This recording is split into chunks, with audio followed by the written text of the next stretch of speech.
The setting sun painted the camp in harsh oranges and reds as Yumi shuffled toward Barrack C, wooden tag hanging from a string around her neck. The number 47 had been hastily chalked onto it, her new identity. Her ankles ached from the long march, and sweat had dried in salty streaks down her neck. 47. Not Yumi Tanaka from Osaka anymore, just 47. The American camp sprawled before them, a collection of hastily constructed wooden buildings surrounded by barbed wire that glinted in the fading light. Watchtowers loomed at each corner, their silhouettes stark against the darkening sky. Men with rifles paced along the perimeter, their faces unreadable in the shadows. "Keep moving," the female interpreter called out in Japanese. Her accent was strange, American-born, perhaps. Her uniform was pressed and clean, nothing like their dust-covered clothes. Sachiko walked beside Yumi, her face a mask of dignity despite the exhaustion evident in the slump of her shoulders. At 52, she had been the senior clerk at headquarters, always composed, always proper. Even now, she maintained that composure, though Yumi noticed how her hands trembled slightly. "Stay close to me," Sachiko whispered. "Remember who you are." Behind them, Emmy stumbled, her nurse's uniform stained with the journey's grime. Her eyes darted nervously around the compound, lingering on the guards with naked fear. "They'll come for us at night," Emmy whispered, voice cracking. "My cousin's friend was in Singapore when it fell," she said. "Silence," Sachiko hissed. "Do not speak of such things." Yumi's throat tightened. The warnings echoed in her mind. Better to die than dishonor. Better to die than dishonor. They'd been told what American soldiers did to captured women. The propaganda posters flashed through her memory. Leering faces with exaggerated features, hands like claws reaching for cowering women. Yet the collapse of Keiko, a frail administrative assistant, and the soldier's response had created the first crack in that certainty. He had knelt beside her, not with predatory intent, but with the efficient movements of someone addressing a problem. He had offered water, his own water, when she could give him nothing in return. It made no sense. Inside Barrack C, the women were directed to narrow cots arranged in tight rows. The space was spare, but clean. A single bulb hung from the ceiling, casting harsh light over frightened faces. "One blanket each," the interpreter said, pointing to a stack near the door. "Latrines are in the building across the yard. You will be escorted in groups of 5. Yumi took her blanket, rough wool that smelled of mothballs, and spread it over the thin mattress of her assigned cot. The springs creaked beneath her weight as she sat down. Around her, 30 women moved with the same mechanical motions, too exhausted for conversation. The door closed with a heavy thud. The lock clicked into place. Through a gap in the wooden slats, Yumi could see the yard. The same soldier who had helped Keiko was now adjusting a blanket over her where she lay on a cot, in what appeared to be a medical building. His movements were careful, almost gentle. When he finished, he stepped back and rubbed his neck, looking tired rather than threatening. Yumi turned away, unsettled by the conflict churning inside her. It would be easier if they were monsters. Her training had prepared her for monsters. Night fell hard over the camp. Inside Barrack C, 30 women settled onto their bunks, the rough pine walls closing in around them. The scent of fresh-cut lumber hung in the air, mingling with sweat and fear. Each bunk had a thin mattress and a single tin cup placed at its foot. A small coal stove squatted in the center of the room, cold and empty in the summer heat. Yumi sat stiffly on her assigned bunk, hands folded in her lap. She'd been taught what to expect. The lectures from commanders, the whispered warnings from older women. American soldiers were animals, beasts. They would come in the night. They would take what they wanted. She waited for the horror to begin. At 2100 hours, a bell rang 3 times, echoing across the compound. The single bulb hanging from the ceiling went dark, leaving only the faint glow of a lantern in the corridor outside. Shadows stretched across the wooden floor. "They're coming now." Emmy whispered from 2 bunks away, her voice cracking. But what came was only footsteps, regular, unhurried, as 2 guards passed by the barracks. They didn't stop, didn't burst in. Their boots crunched on gravel, then faded. 15 minutes later, they returned. Passed again. Left again. Yumi's shoulders remained tense, her body ready to fight or flee. But the expected assault didn't come. Earlier, at 2000 hours, the door had opened. The women had stiffened collectively, some making small, involuntary sounds of fear. But the American soldier had simply set a tray on the table inside the door and stepped back. A Japanese-American woman, the same interpreter from earlier, had entered and distributed bread portions, equal pieces, handed out without comment. Water poured from a pitcher into their tin cups. No taunting, no groping hands, no leering smiles. Yumi had eaten quickly, the bread dry in her mouth. The shame came afterward. Shame at the relief that flooded through her body when the door closed again with the women unharmed. Shame at the silent gratitude she felt for being treated as human. Weak, disloyal, traitor. The words pounded in her mind with each bite. Now, in the near darkness, she moved to the wall where thin slits between the boards offered a view of the yard. From her position, she could see a wedge of the main path and the canopy covering the guard post. Moonlight silvered the dirt and glinted off the wire fencing. A figure moved into her field of vision. The same soldier from before. She recognized his walk, slightly bow-legged, his shoulders hunched as if perpetually apologetic. He carried something in his arms, a blanket. In the open-air isolation pen, a small fenced area with a single cot, lay a woman. Even from this distance, Yumi could see her shivering in the night air. The soldier approached, looked quickly around, then draped his own blanket over her. His hand briefly touched her forehead. Checking for fever, Yumi realized. Then he stepped back, rubbed his neck, and returned to his post. No one seemed to notice. No other guards commented. The act vanished into the night, as if it had never happened. Hours passed. Yumi didn't sleep, couldn't sleep. Just before dawn, the sky began to lighten, a faint gray haze replacing the blackness. The guard shift changed under the canopy. Boots thumped on wooden planks. Men exchanged brief words in English. A thermos passed from one hand to another, steam rising in the cool morning air. Yumi's eyes burned from the night's vigil. Her world had been certain yesterday. The enemy was cruel. Japan was righteous.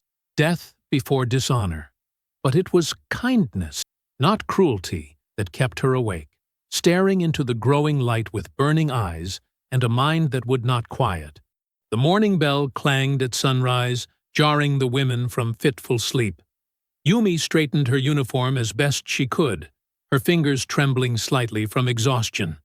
The barracks door swung open, flooding the dim space with harsh morning light. Outside.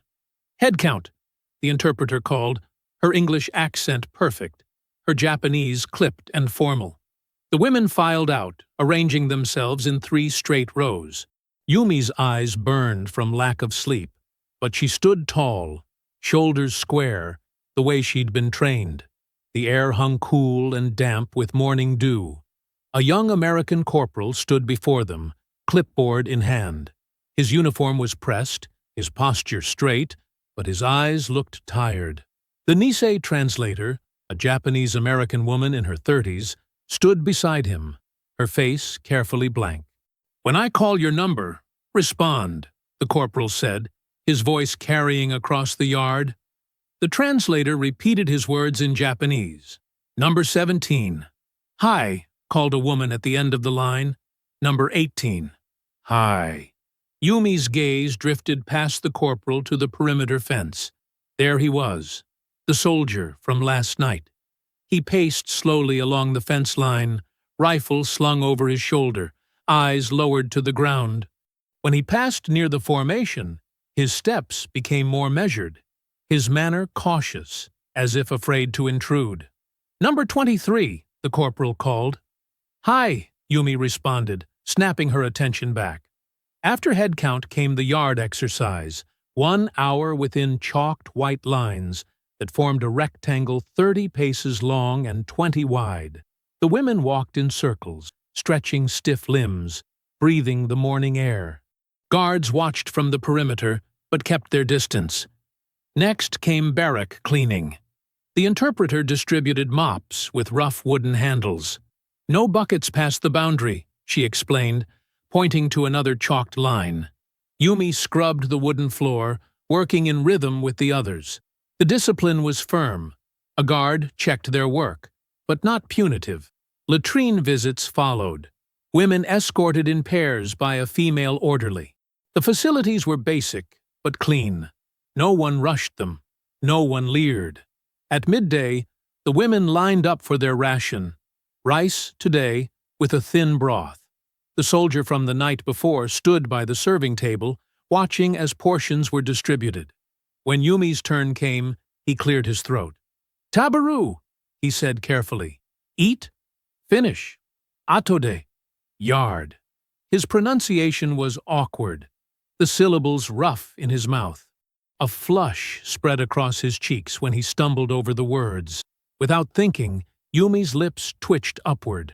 A smile, just the ghost of one, formed before she could stop it. Horror flooded through her immediately.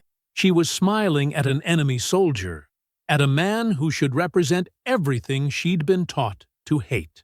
She lowered her eyes quickly, taking her bowl with a stiff bow. Back in the barracks, Sachiko settled beside her on the bunk. "The routine is good," the older woman murmured. "Routine means safety. When they break routine, then we worry."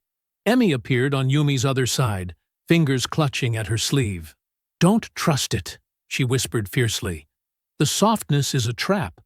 My brother said they do this. Act kind until you let your guard down. Then—" She didn't finish the sentence. The day passed in ordered segments. Afternoon rest, another yard period, evening meal. At 2100 hours, the bell rang for lights out. Darkness fell once more over Barrack C. Yumi lay rigid on her thin mattress, staring at the ceiling. Despite her exhaustion, sleep wouldn't come. In her mind, she kept seeing the soldier's face, the flush that had colored his cheeks when he'd stumbled over the Japanese words, the embarrassment in his eyes, the careful way he'd tried to communicate. It warmed something inside her. And she hated that warmth, hated herself for feeling it. The third morning came with a rhythm Yumi could already anticipate. The clang of the bell, the shuffle of feet, the formation in the yard. Everything followed the pattern established in the previous days. A new addition appeared that morning. A wooden placard posted near the mess area, covered with rules in English and Japanese. The Nisei translator stood before the assembled women, reading each rule aloud. No crossing boundary lines, no communication with guards unless necessary for camp function, no fraternization with American personnel under any circumstances. The translator emphasized this last rule, her eyes sweeping across the women. Yumi felt a flicker of shame, as if the woman could somehow see the unwanted thoughts that had troubled her sleep. Days blended together after that. Dawn head count, yard hour, barrack cleaning, meals at regular intervals, sunset head count, lights out at 2100. Yumi's body adjusted to the rhythm, moving through the routines almost automatically.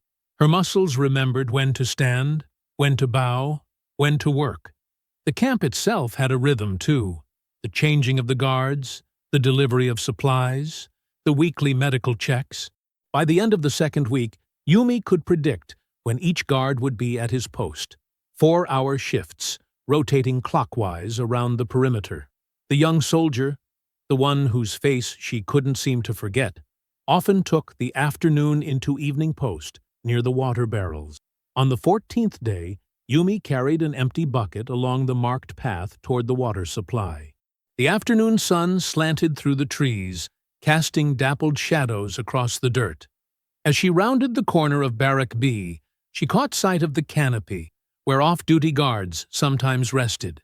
He sat alone on a wooden crate, hunched over something in his lap. Papers and a pencil. A letter. Yumi slowed her steps, watching through the gap between buildings. His face, usually guarded or embarrassed when near the prisoners, had transformed. The hard lines of duty softened as he wrote. His expression open in a way she'd never seen before. A small smile played at the corners of his mouth, private and unguarded. When he finished writing, he folded the paper carefully, with deliberate creases. Then, looking around quickly to ensure no one watched, he pressed the letter briefly to his lips before tucking it inside his shirt pocket, close to his heart. The gesture lasted only a second, but it struck Yumi like a physical blow. Who was he writing to? A sweetheart waiting back home? A mother worried for her son? A sister who sent cookies in packages with his name scrawled in loving handwriting? She hurried away before he could spot her, her heart pounding. The water sloshed in her bucket as she rushed back to Barrack C. That night, lying under her thin blanket, Yumi stared at the ceiling beams. The other women breathed deeply in sleep around her, but rest wouldn't come. The image of the soldier kissing his letter kept replaying in her mind. What disturbed her wasn't disgust or hatred. It was recognition. That tender gesture toward someone far away. She understood it completely. She knew that same ache, that same longing for connection across impossible distance. In the darkness, her lips formed words she dared not speak aloud. I understand him. The realization terrified her more than any propaganda ever had. The line she'd been taught to believe in, the absolute boundary between Japanese humanity and American barbarism, had thinned to transparency. She understood an enemy's heart, and if that was possible, what else might be? Dawn on the 15th day brought rain. It started as a light patter, but soon became a steady drumming against the barrack roof. The usual yard hour would be impossible in such weather. Instead, after head count, the guards announced through the translator that exercise would be conducted indoors, slow pacing up and down the aisle between bunks. When the door opened for morning head count, the young soldier entered, clipboard in hand. His boots left wet prints on the wooden floor. Rain had darkened his uniform at the shoulders, and droplets clung to his eyelashes. He kept a respectful distance as he moved down the line, counting softly, marking each woman present. 28, 29, 30. His voice was barely audible above the rain. When he reached Yumi, his eyes flickered up for just a moment, then away again. Something in that brief glance made her stomach tighten. The day passed slowly, with the women confined mostly to the barracks. The monotonous sound of rain made time stretch and blur. By noon, when the meal cart arrived, Yumi stood in line with her tin plate, same as always. The young soldier was on distribution duty. He handed out portions with mechanical efficiency, one piece of bread, one ladle of thin soup, moving down the line without pause. When Yumi's turn came, he reached for her plate. In that brief moment when their hands were close, not touching, but almost, he slid an extra crust of bread onto her portion. The movement was subtle, but unmistakably deliberate. He didn't look at her directly, and immediately turned to serve the next woman in line. Yumi's hands trembled slightly as she accepted the plate. She moved quickly away, certain everyone must have noticed, certain her face betrayed her. She sat on her bunk, staring at the extra piece. It wasn't much, just a small crust that might have been discarded, but in this place of careful rationing, it was a profound gesture. Eat, Sachiko whispered later, having noticed the extra portion. She sat beside Yumi, her voice low. Strength is not treason. From across the aisle, Emmy's eyes narrowed. They lull us first, she hissed, turning away. Make us grateful for scraps before the real pain begins. Yumi said nothing, but tucked the extra piece into her sleeve.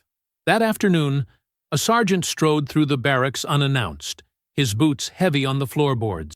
The women stiffened as he moved between the bunks, checking for contraband, making sure no notes had been exchanged, no rules broken. The young soldier who had been standing guard at the door stood even straighter, his face expressionless.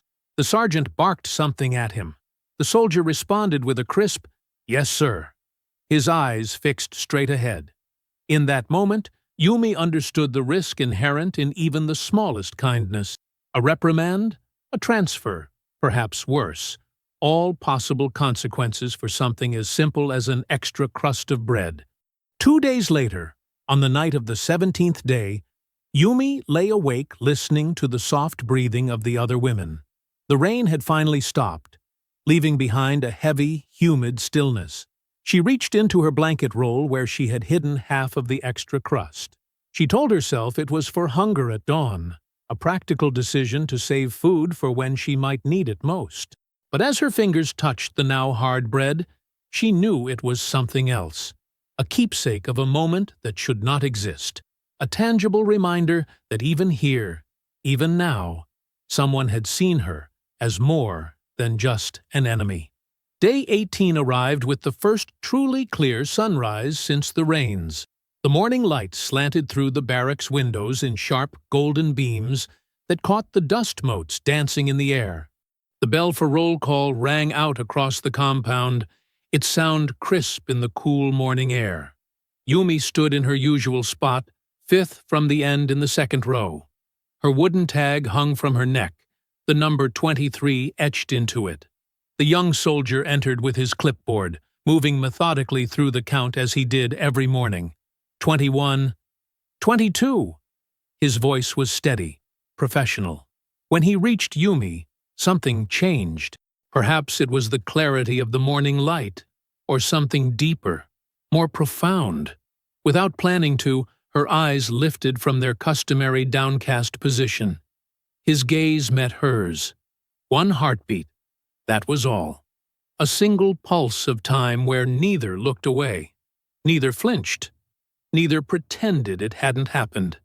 The recognition passed between them like a silent confession, more honest than any words could have been. Then it was done. 23, he said, and moved on. The days that followed blurred together in routine. Day 19 brought yard hour under skies so blue they hurt to look at. Women walked the perimeter of the chalked line, some talking in hushed tones, others silent. Yumi walked alone. By day 22, the woman who had collapsed with fever on their arrival was released from isolation, back to Barrack C. Her bunk was 3 down from Yumi's. She looked thin, her eyes hollow, but she was alive. The nights grew cooler as day 25 arrived. The coal allotment for the stove increased slightly, just enough to take the edge off the chill before lights out. Yumi found herself watching the soldier's hands as he delivered the extra coal, noting the careful way he stacked it beside the stove, how he avoided crowding anyone. Sachiko noticed Yumi's distraction. "You dropped water twice today," she murmured one evening. "And you've hardly spoken in a week." Yumi only nodded. How could she explain the war inside her? The propaganda posters still hung in her mind. Americans with fangs and claws, bloodthirsty beasts, but they were fading, worn thin by daily contradiction. She fumbled her chores, missed questions addressed to her. At mealtimes, she ate mechanically, tasting nothing. The women's chatter washed over her, meaningless against the roar of her thoughts. On day 30th, dusk painted the camp in shades of purple and gold. The soldier brought the dinner pail, as was now his regular duty. He set it down on the table just inside the barrack door and straightened up. Then, instead of turning immediately to leave as protocol demanded, he hesitated. Yumi stood nearby, waiting to help distribute portions. Their eyes met across the short distance. No words passed between them. None were needed. In that moment of silent connection, something in Yumi broke. Not violently, but like ice giving way under spring sun. The ideology that had been her foundation, that had defined enemy and ally, right and wrong, crumbled under the weight of this simple human recognition. The word came to her unbidden. Love. Not romantic love, perhaps, but something just as forbidden. The recognition of shared humanity, where hatred should be. She recoiled from her own thought, horrified by its implications.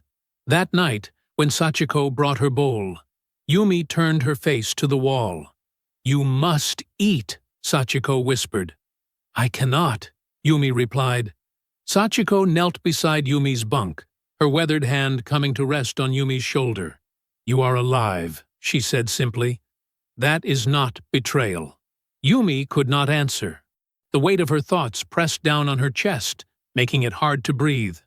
The bell struck 2100. Lights out. In the corridor, the lantern flickered, casting uncertain shadows on the wall. Yumi watched them dance, feeling as insubstantial as they were.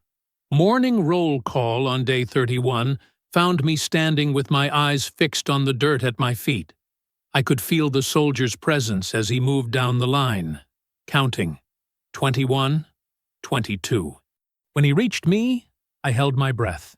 23. I didn't look up. I moved through the day like a clockwork doll, winding through my tasks without thought. At the noon meal, I took the bowl Sachiko handed me, but only pushed the rice around with my spoon. "You're not eating again," Emmy whispered, sliding onto the bench beside me. Her thin face was pinched with worry. "They'll notice. If you get sick, they'll send you to isolation."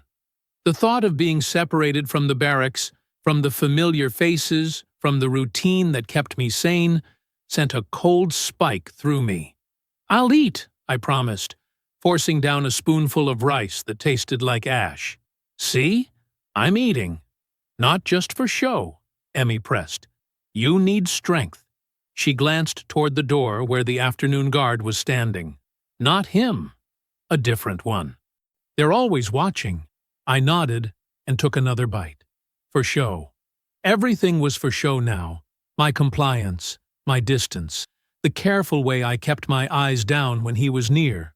All to hide what I couldn't even admit to myself.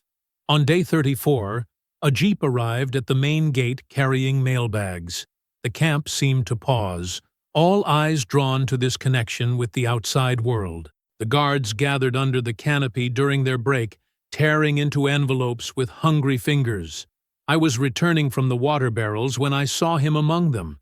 He received 2 envelopes, one creased, well-traveled, the other crisp and new. He opened the first immediately, his face softening as he read. The second, he folded carefully and tucked into his breast pocket, unopened, saving it, perhaps, for privacy, for later. I wondered who wrote to him. A mother? A sister? A girl with soft hands who had never seen war? That evening, as we sat on our bunks after dinner, Emmy's voice broke the quiet. The guard with the scar on his chin, "He helped me with the water bucket today." She sounded confused, almost guilty. He didn't have to. He didn't even look at me strangely after. Sachiko, mending a tear in her sleeve, didn't look up. "Small mercies are not policy," she said softly. "They are people." Her words stayed with me through the next days, echoing in my mind as I went through the motions of living. Small mercies, people, not policy. On the night of day 37, I stepped out with the evening latrine escort. The air was sharp with coming winter, the stars painfully bright. From the marked path, I could see him standing at the far post, his back to me. He hadn't noticed our small group making its way across the yard. There was something in his stillness that caught at me. The way his shoulders held their burden, the tilt of his head as he gazed up at the same stars I'd been watching. I recognized the shape of his quietness, so similar to my own. It hurt in a way I couldn't name. This recognition, this thread between us that shouldn't exist. I turned away quickly when the female guard urged us forward, but the image stayed with me, his solitary figure under the vast sky, caught in the same war that trapped us all. The morning of day 38 dawned with an unusual tension in the air. I noticed it first in the guards' postures, a tightness around their eyes, the way they huddled in small groups during shift changes. Something had shifted. Sachiko returned from the waterline with her bucket half full, her face set in careful neutrality. She waited until the three of us were alone near our bunks before she spoke. The corporal with the clipboard, he was talking with others by the canopy, she murmured, arranging her thin blanket with methodical precision. They had newspapers. I couldn't see the headlines, but I heard him say, "It's only a matter of time now." Emmy's eyes widened. "What does that mean?" "He mentioned letters from home," Sachiko continued. "Something about cities and advances. The war is turning." I felt a flutter in my chest. Not hope exactly, but something adjacent to it. An awareness that this existence, this camp, these routines, was not permanent after all. "Do you think they'll send us home?" Emmy whispered. "Or somewhere worse," I said automatically, the old fears rising. Sachiko shook her head. "We know nothing for certain, but change is coming." Later that day, as we sat mending tears in our clothing, Emmy surprised me by saying, "The guard who helped me with the water, he did it again today. He asked if I was a nurse before." Her voice had lost some of its earlier terror. "I told him I was. He said his sister is a nurse in California." "Did he want something from you?" I asked, the old suspicions flaring. Emmy shook her head. "No. He just talked. Like I was a person." "Some of them are decent," Sachiko said carefully. "Not all, perhaps not most, but some." I looked up, startled by her concession. Sachiko, who had counseled wariness from the beginning, was now allowing for exceptions. The ground beneath our certainties continued to shift. That afternoon, the translator stood beneath the canopy with a new notice. We gathered to listen as he read. "Any prisoner attempting to solicit favors from guards will face disciplinary procedures.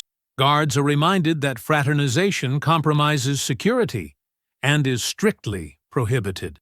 I watched the soldier during the reading. His posture was rigidly formal, eyes forward, no hint of recognition when I entered his field of vision. But what I had once read as coldness now seemed like care, a careful distance maintained not out of disgust, but out of respect, perhaps even protection. The days passed. By day 45, a subtle transformation had occurred among us. The camp remained a prison, the guards still our captors, but the edges had softened. Humanity had seeped through the cracks of our ideologies. That night, I knelt beside my bunk after lights out. I had always said my prayers, first the formal ones I'd been taught, then desperate pleas for deliverance, for strength to resist, for death before dishonor.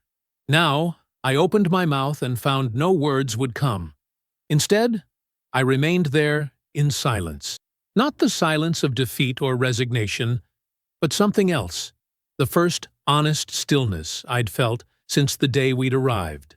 I didn't pray for rescue or for the enemy's destruction. I didn't pray for anything at all. I simply knelt in the quiet, allowing myself to exist in the truth of this moment, with all its contradictions and unexpected mercies. The morning air on day 46 carried a new bite, sharp enough to make my breath visible in small white puffs. I pulled my thin jacket tighter, noticing how the guards had added layers. Some wore gloves now during the dawn head count. "Extra cold today," Sachiko noted as we lined up. She was right. The ration had doubled, a practical adjustment to the dropping temperature. But it wasn't just the weather changing. The guards moved differently. Their routine, once clockwork precise, now showed hairline fractures. The shift change that had always happened at exactly 1400 came at 1352, then 1347 the next day. Men clustered under the canopy during briefings that stretched longer than before. Voices carried, though words didn't. Urgent tones, quick nods, papers passed with furrowed brows. Something was happening beyond our fenced world. I felt it like animals must sense storms before they arrive.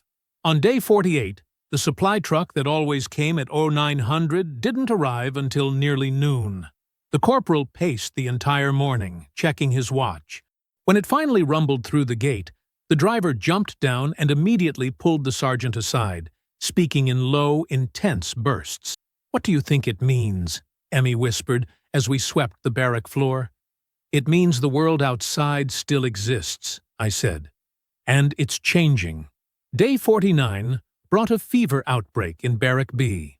The camp medic, a tall man with wire-rimmed glasses, moved down our row as well, pressing the back of his hand to each forehead. When he reached me, his touch was impersonal, but not rough. He nodded, moved on. No one in our barrack was ill. The soldier stood watch at the door during the inspection. Our eyes didn't meet, but I felt his presence like warmth from a stove. The next day, day 50, the sergeant announced through the translator that we'd passed cleanliness inspection with high marks. Our yard hour was extended by 30 minutes, a small reward that felt enormous after weeks of rigid scheduling. I used the extra time to walk the perimeter of our allowed area, always keeping the proper distance from the boundary line. The soldier was posted at the far corner. He stood with his rifle held properly, but his posture lacked the tense readiness of our early days. When a sparrow landed on the wire nearby, I saw him watch it with quiet interest until it flew away. By the evening of day 52, the changing patterns had settled into my bones. After our dinner ration, I sat on my bunk beside the narrow window, where a slat was loose enough to allow a clear view of the yard. The soldier stood at his post, his silhouette rimmed in orange as the sun sank toward the hills. The cooling air made him rub his hands together occasionally, blowing warm breath into cupped palms.